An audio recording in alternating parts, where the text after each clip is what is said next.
J&P Saves Cars. This is a car that I saved not too many years ago.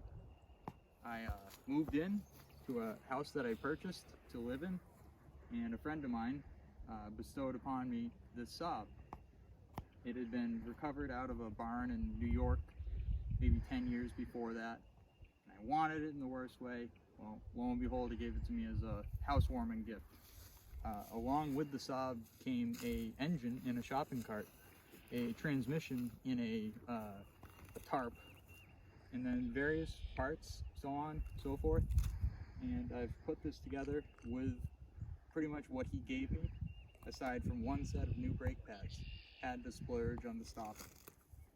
So I'd like to show you a few interesting features of this SAAB 96. For instance, the hood on a SAAB makes that noise. Not only does it make that noise, but it folds this way. Inside of the SAAB engine compartment, you'll find an engine. This engine, borrowed from Ford from their industrial implements, is called the Taunus V4.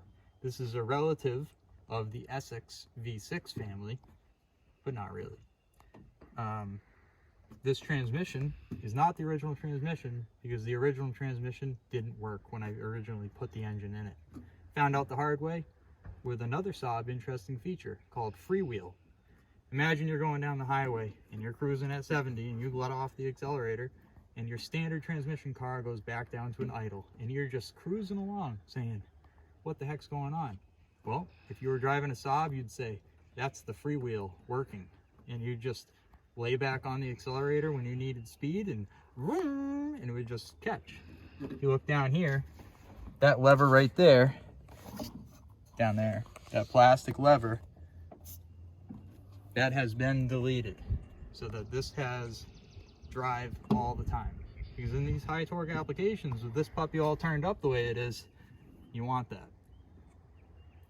So in the saving of this car, I basically installed this engine, fixed a few wires that had burnt, discovered that the engine destroyed the transmission previously, fixed that, put that back in, and just freed up on linkages, made things stay the way they are, used this pink plastic fan, which is the factory fan, still hanging in there.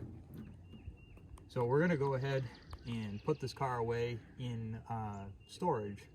I call it my race car storage because that's mainly what's in there, where we'll see an old friend of the channel, the WRX with the H6 swap. That car is going to be running this year when I get around to doing a head gasket on it because it does have Subaruitis.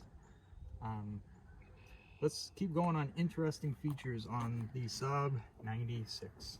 This is not actually a power plant. This is your heater box. Heat was a priority in Sweden. Come around to these windows. That's your door handle up there. Watch how these windows work. What in the world? Look at this dash mat. It hides the cracks.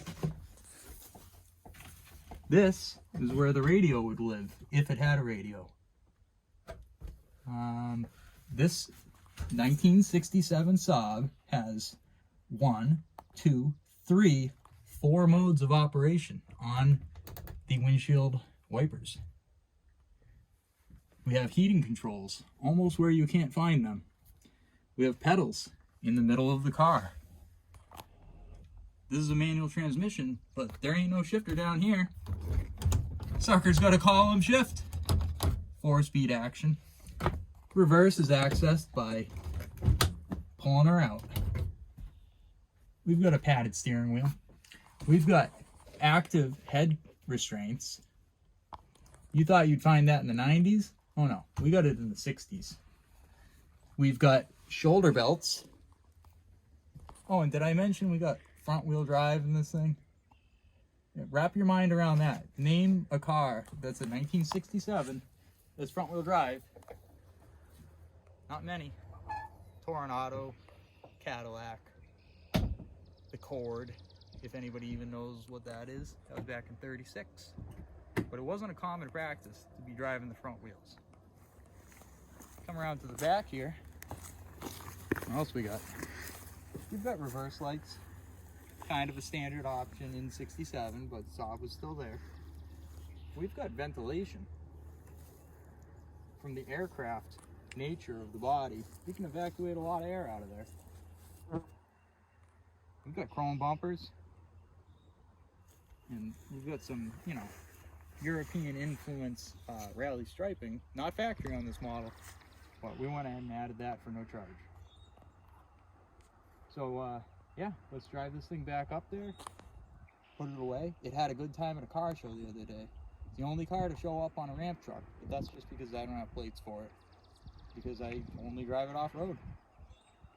So let's put it back in its environment with its others, and we'll take it back out when the time's right. Do some rally racing. I don't know, let me know in the comments.